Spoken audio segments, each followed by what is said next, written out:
Bueno, pues buenas tardes a todos y muchas gracias por asistir a este congreso tan fantástico que estoy seguro que está yendo genial. Como tenemos poco tiempo, intentaré ir lo más veloz posible. Bueno, en la ponencia tiene por título La influencia de los tejidos italianos en los franceses del siglo XVIII. Bueno, vamos a intentar hacer un recorrido por los tejidos del XVIII sin detenerme demasiado, porque entiendo que ya esta mañana con la ponencia de Pilar Benito y también con la propia exposición de Vistiendo un jardín es más que suficiente, así que intentaré ir rápido, como digo. Vale. Y lo primero es señalar la influencia que desde mediados del siglo XIII tuvieron los tejidos, sobre todo árabe y persa, en los territorios europeos y más concretamente en Italia. El constante comercio y el propio asentamiento de tejedores árabes en territorio italiano va a hacer que durante el siglo XV comience, digamos, un auténtico momento de gloria en lo que a tejeduría italiana se refiere, ¿no? Llegando a todos los territorios de Europa y más concretamente a Francia, que es la parte que nos interesa, ¿no? Tal es así que durante los primeros años del reinado de Luis XIV sí que es cierto que que todavía se va a mantener ese comercio activo entre Italia y Francia. Van a ser muchos los tejidos italianos que lleguen hasta Francia, pero a partir de 1660 aproximadamente se empieza, digamos, a poner de relieve el trabajo de las manufacturas leonesas, ¿no? Y se empieza digamos, a decrecer la demanda de tejido italiano y comienzan a abastecer los propios tejidos leoneses a todo el reino. Digamos, con esta breve presentación, hago, como digo, un pequeño recorrido por los tejidos del XVIII. El primero sería los tejidos bizarros, que surgen aproximadamente hacia 1695. Es una moda que se mantiene más o menos hasta 1720, si bien es cierto que en España va a durar un poco más. Y, bueno, como pueden ver, se trata de un damasco con decoración de tramas supletorias, continua o discontinua, depende del textil, con una serie de motivos decorativos que son pues un tanto extraños, un tanto marinos, incluso exóticos, cargados de flores, también hay que decirlo. Os pongo aquí algunos ejemplos más para que veáis, digamos, esa estética tan marina, tan extraña. Y la realidad es que no se sabe muy bien dónde se inició este tipo de tejido. Quizás pudieron ser en las propias manufacturas de Lyon. De hecho, Jacques Savary de Brucelon dice que las llamaba furias, ¿no? Y se ve que el hecho de que le pusiera nombre puede ser un aliciente para pensar que se originaron ahí, en Lyon. Pero también los teóricos italianos defienden que fue Venecia donde se inició. De hecho, tenía una larga tradición en lo que a tejeduría se refiere y es normal que hicieran este tipo de textiles tan sumamente ricos, ¿no? En cualquier caso, lo que vemos es un tipo de tejido que tiene mucha influencia oriental.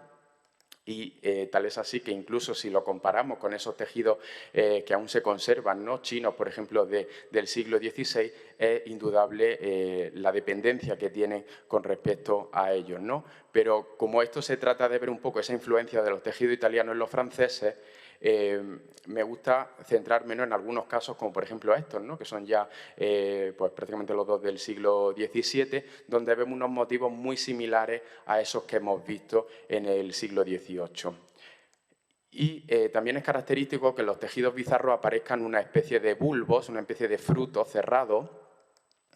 Y estos frutos cerrados que recuerdan a la granada, en realidad, como saben, la granada viene de, digamos, los territorios desérticos de Próximo Oriente y pasaría a la arquitectura y de ahí a los propios tejidos. Luego, con los intercambios comerciales, pues también daría lugar a que se impusiese también ese motivo en los tejidos italianos, como este caso que les traigo, ¿no? O este más conocido por todos, además habitual que aparezca con esos tres piquitos.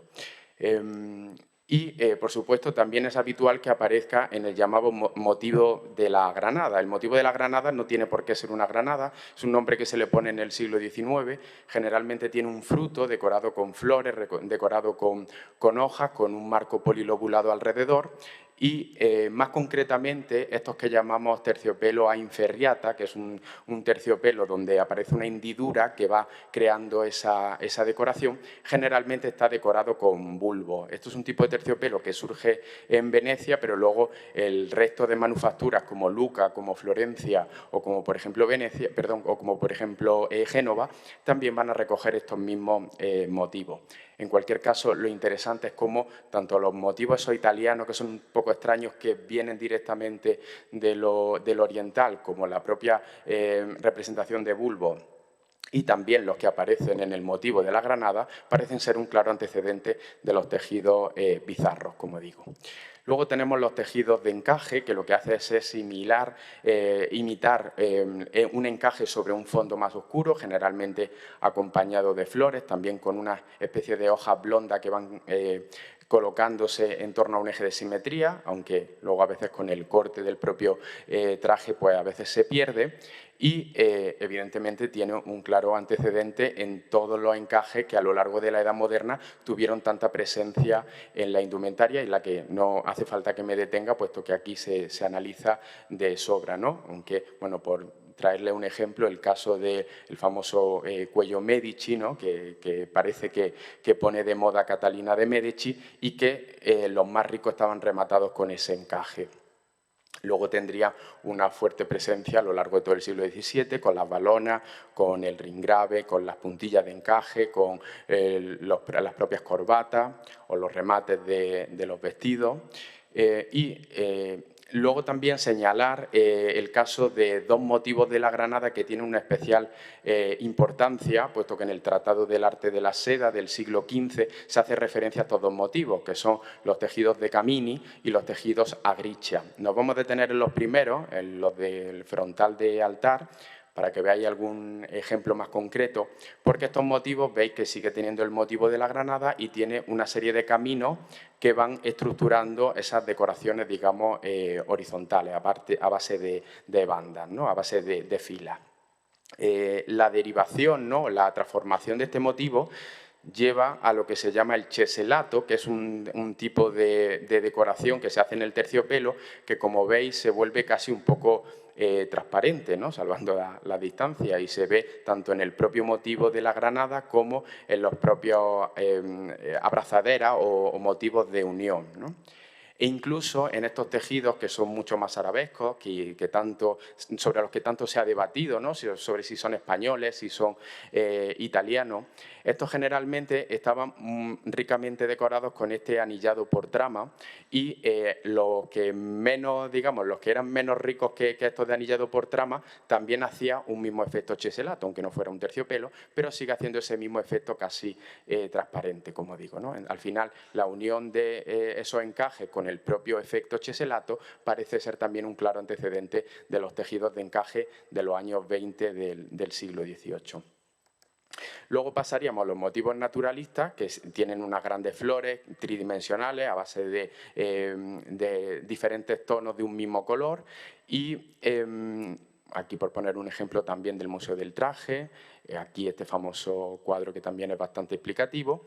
¿Y dónde podemos encontrar quizá un antecedente? Pues en estos terciopelos de jardín o velutia giardino, donde también se crean esos mismos motivos, aunque aquí evidentemente esas degradaciones de color no son tan evidentes, como mucho tres tonos de un mismo color.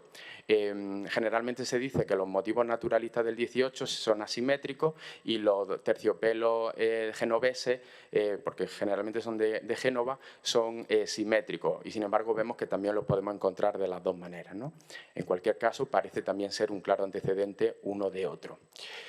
Luego pasaría a los tejidos rococos, voy más rápido que voy muy mal de tiempo.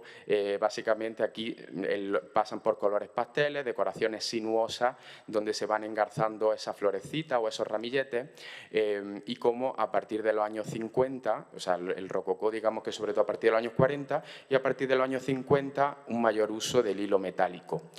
Y luego también tenemos los tejidos de meandros, que son como a partir de los años 60, 70, donde se sustituyen las cintas, los encajes que normalmente decoraban los tejidos rococó por unas bandas que son mucho más sinuosas y que parecen ser meandros de río, ¿no? De ahí esa contorsión tan grande.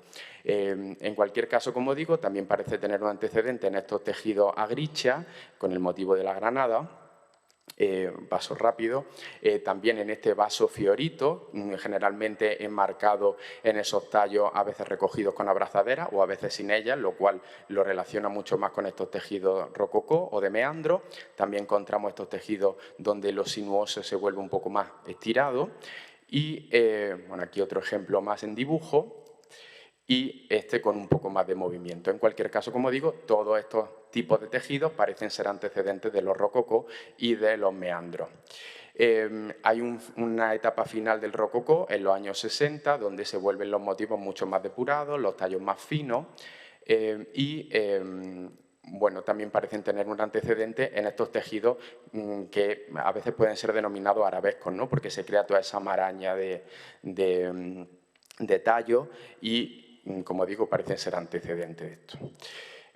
Luego los meandros, los meandros no, los pequines, a partir de los años 60, fundamentalmente, gracias a este retrato parece que lo adelantamos mucho más en el tiempo, donde una serie de bandas permiten, digamos, incorporar una serie de flores, una serie de guirnaldas, etc. Aquí, por ejemplo, guirnaldas, ramilletes y demás. Esto también tiene un claro antecedente en estos tejidos de origen oriental, que luego los tejedores italianos también saben llevar perfectamente al telar y que luego Isabela de Este pone de moda con este capiliara o balso, que es un turbante. Lo encontramos también en horizontal a lo largo de toda la Edad Moderna y en sentido vertical a partir del siglo XVII. Aquí también lo veis, y para que veáis de nuevo esa comparativa que me gusta hacia el final entre los tejidos italianos de la Edad Moderna y los tejidos franceses.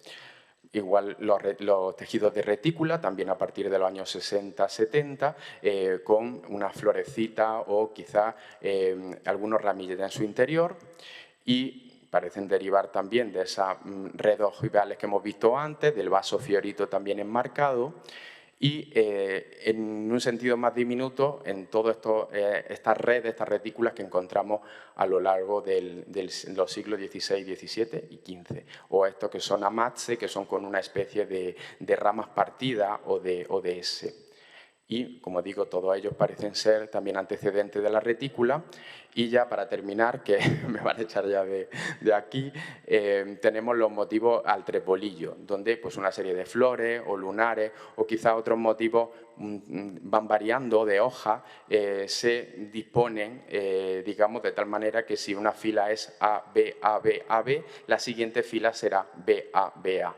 Y así se van, digamos, intercalando.